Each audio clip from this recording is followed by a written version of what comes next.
As empresas precisam cumprir regras previstas em lei para a contratação de pessoas com deficiência física. A análise de hoje do especialista em recursos humanos, Wesley Moreira, orienta as empresas sobre como fazer. As empresas, existem algumas leis que regulamentam esse setor e as empresas precisam fazer certos tipos de contratações que estão regulamentadas, que estão dentro da lei. Que tipo de regras são essas? As empresas com até 200 funcionários, elas são obrigatoriamente a ter no seu quadro de funcionários 1% sendo deficientes físicos. Nós temos também as empresas até 500 funcionários, precisam ter aí 2% do seu quadro de funcionários com deficiência física. De 501 a 1.000 funcionários, 3% têm de ser deficientes. E daí em diante, de 1.000 funcionários acima, 4% do quadro de funcionários deve ser deficiente físico.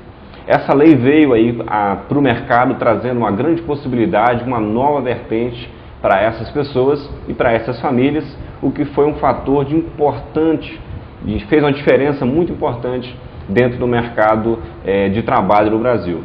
E a gente sempre incentiva aos deficientes a se preocupar em entrar no mercado de trabalho e se preocupar como um profissional comum, tá?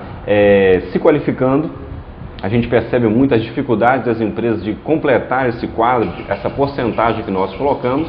Isso é muito importante porque as empresas têm essa dificuldade, os deficientes ainda não estão se qualificando. E uma coisa que a gente sempre esclarece, a empresa não é obrigada a contratar um deficiente. É uma lei que regulamenta, que orienta as empresas a contratarem. Essa cultura tem mudado, as empresas têm se interessado, mas muitas das vezes o profissional que tem a deficiência não está adequado ao cargo. Isso torna aí fica muito mais difícil a contratação quando o deficiente não se preocupa em qualificação. Então, como qualquer outro profissional, o deficiente tem que se preocupar com a sua qualificação para entrar e se manter no mercado de trabalho. Você sabe quais os produtos com maior contaminação por agrotóxico? A difícil convivência entre o uso dos defensivos agrícolas e a produção de alimentos gera uma lista. Cada dia, novos alimentos aparecem com índices preocupantes de contaminação. Você já ouviu falar dos defensivos agrícolas? A expressão pode até ser incomum, mas já se tornou conhecida entre muitos consumidores. São os agrotóxicos. A função? Eliminar pragas e insetos das plantações. Até aí tudo bem, mas o uso do produto de forma incorreta pode causar sérios danos à saúde. Vários tipos de doenças e doenças de longo prazo, são doenças que não surgem imediatamente. Então um dos grandes problemas é não se respeitar a dose a ser utilizada ou não se respeitar o período de carência.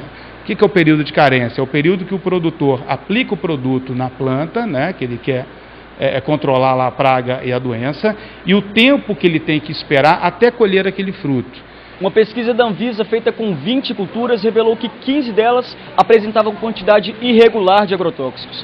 Eles estão até passando por uma reavaliação toxicológica pelos muitos efeitos negativos à saúde humana, e alguns alimentos são os principais afetados.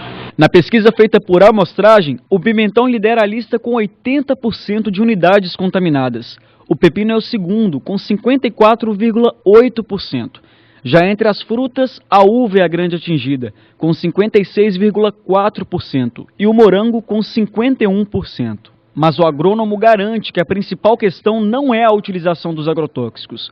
A maioria dos cultivos hoje precisa da ajuda do defensivo para manter o ritmo de produção. Um dos motivos, a grande demanda do mercado. O grande problema, na verdade, está no uso abusivo do produto. A quantidade a ser usada, o período de carência, tudo isso é pré-determinado com muito rigor. Então, se o agricultor segue à risca, o grau ou o risco de contaminação do solo, do ambiente ou das pessoas, ele é mínimo. Mas como evitar que os alimentos contaminados cheguem à mesa do consumidor? O Instituto Mineiro de Agropecuária fiscaliza os produtores rurais e confere se a legislação está mesmo sendo cumprida. A fiscalização do IMA ela é feita nas revendas, para saber se estão fazendo o controle de estoque desses agrotóxicos, saber se tem um engenheiro agrônomo que é responsável pela revenda e se a revenda está emitindo o receituário agronômico. E também é feita uma fiscalização no campo para saber se esse produtor rural que adquiriu esse produto, ele está usando ele de forma correta. Mesmo assim, cuidados básicos são fundamentais para garantir a procedência e a higiene dos produtos. Normalmente eu as lavo bem lavadas com água e sabão, enxago bastante e deixo elas de molho na solução de água com vinagre, para poder matar e limpar qualquer germe que tenha ou agrotóxico que possa ter nas verduras ou frutas. Mandar lavar todas as verduras e legumes, a água com um pouco de bicarbonato. Depois do intervalo, a Prefeitura rompe convênio com a Emater e programas são cancelados em Valadares. A gente volta já já.